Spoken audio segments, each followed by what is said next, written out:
어떠십니까? 한눈에 봐도 비교가 되죠? 네. 건강해 보이는 데다 날씬해 보이기까지 하니까 구릿빛 피부를 가진 연예인은 건강미의 상징처럼 여겨지기도 합니다. 그렇죠.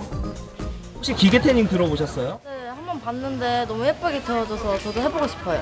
자연 태닝보다 더 건강하게 태워지는 것 같아요. 과연 그럴까요? 이것이 바로 쉽고 빠르게 살을 태울 수 있어서 많은 사람들이 찾는다는 인공 태닝 기계입니다. 왠지 더 예쁘게 태워질 것 같거든요. 이 서서 할 수 있는 태닝 기계인데 안에 형광등처럼 생긴 램프가 보이잖아요. 일반 램프가 아니고 이 자외선을 쪼여줄 수 있는 그런 램프라고 합니다. 이게 위에 팬이 돌아가고 약간 좀 따뜻한 그런 기분이 드네요. 이 기계 안에 둘러있는 자외선 램프로 단 20분 만에 햇볕에서 2~3시간 태운 효과를 볼 수 있다고 하는데요. 그런데 편한 줄만 알았던 인공 태닝 기계로 인해서 오히려 피해를 봤다는 사람들이 한둘이 아니었습니다. 아하. 과연 어떤 상처를 입은 것인지 직접 만나서 이야기를 들어봤습니다. 어떤 불편함이 가장 크던가요? 어떤 데는 또 너무 또 붉어져가지고 막 진물도 나오고 옷이나 뭐 이렇게 잠잘 때 이불에 쓸릴 때도 너무 따가웠고요. 너무 후회돼요. 선택하려고 했던 게. 피부과 힘들 전문의는 텐데요. 인공 태닝이 피부를 상하게 하는 지름길이라고 충고합니다. 미용적으로 그 인공 태닝을 하면 일단 건강에 대해서 좋죠. 근데 이제 피부과적으로 보면 단지 피부를 태우는 걸로만 끝나는 게 아니라 많이 째게 되면 피부 노화도 오고 나중에 피부 암도 생길 수가 있는 거죠. 큰일 나죠. 네, 세계보건기구에서는 2009년 인공 태닝을 담배, 성면과 같은 1급 발암물질로 분류했는데요. 그 정도예요. 미국에서 5살 어린 딸에게 인공 태닝을 권유한 엄마를 아동 학대 혐의로 체포한 사례도 있었습니다. 그만큼 태닝 전문가 자격을 부여해서 엄격하게 관리한다는 것인데요. 그렇다면 우리나라는 상황이 어떤지 한 태닝 전문점을 찾아가 봤습니다. 어린 사람들도 해도 돼요? 애기들이나 뭐 아니면. 예뻐지는데 나이가 뭐 상관 있나요? 그냥 할머니들도 오시고 초등학생들도 오셔서 뭐 연령 구분 없이 많이들 와서 태우세요. 당연한 듯이 말씀. 뭐 피부에 상관은 없으니까 얘네는 중간에 그런 거 돌아가니까. 몸에는 이상 없어요. 네, 몸에는 이상은 없어요. 문제는 이뿐만이 아니었습니다. 온라인상에는 허위 과장 광고가 버젓이 표기되어 있었는데요.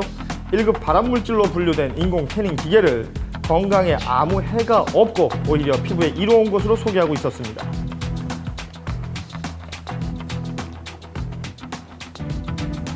보통 그 UVB만 일광화상이나 위험하다고 생각하는데 UVA도 많이 째게 되면 마찬가지로 일광화상이나 피부 노화가 생길 수 있습니다.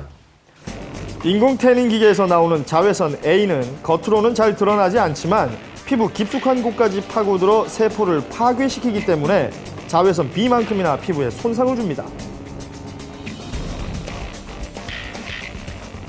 피부병 있으신 분들도 많이 와서 태우시고 뭐 닦는 거 봤어요.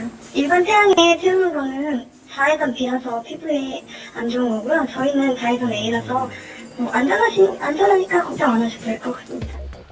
허위 과장 광고를 하는 곳은 또 있었습니다. 인공적으로 태우는 거잖아요. 그래서 햇빛으로 태우시면은 약간 검버섯이라든지 이런 게 알레르기가 일어날 수 있어요. 근데 그 유도를 그거를 이제 하는군요. 방지하기 위해서 그런 말들이 적인 그럴듯해요. 게 더 좋다고 들리네요. 제대로 된 전문가가 없는 상황에서 소비자의 피해가 더욱 커지고 있는 상황입니다. 잘못된 인공 태닝 기계의 사용을 제재할 수 있는 방법은 없는 것인지 식약청에 문의를 해봤습니다. 예. 태닝기기는 1차적으로 저희 의료기기로 관리되는 거 아니고요. 전기용품 안전관리법에 따라서 기술 표준으로 의료기기가 전기용품으로 아니다. 관리되고 있는 거죠. 전기용품이요? 인공 태닝 기계가 전기 제품으로 분류되어 있다는 것인데요. 네. 기술표준원에서는 이에 대한 안전 기준만을 제시하고 있었습니다. 예. 인체에 어떤 해를 미치는지는 전혀 상관이 없겠군요. 태닝을 하러 갔을 때 어떤 뭐 주의사항 같은 걸 설명을 해주던가요? 아니 뭐 특별한 건 없었고요. 그냥 이제 이렇게 하시라고 하는 대로 하면 그냥 괜찮을 거라고 시킨 대로 하시면.